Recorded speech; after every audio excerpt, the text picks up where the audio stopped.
সালাম আলাইকুম। এমন রাস্তায় আসছি একদম শেষ। ধরো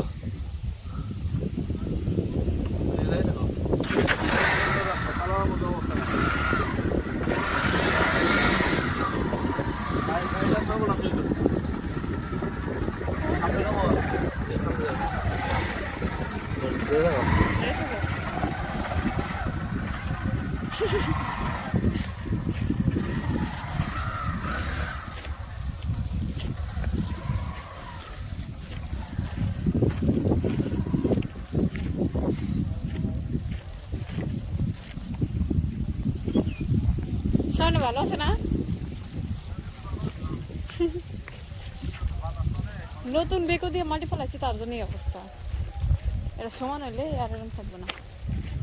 খারাপ না? কোন দিকে ক্যামেরা ধরছো? কোন দিক ধরছি? এইভাবে নিচের দিকে নিচের দিক ধরবো কেন?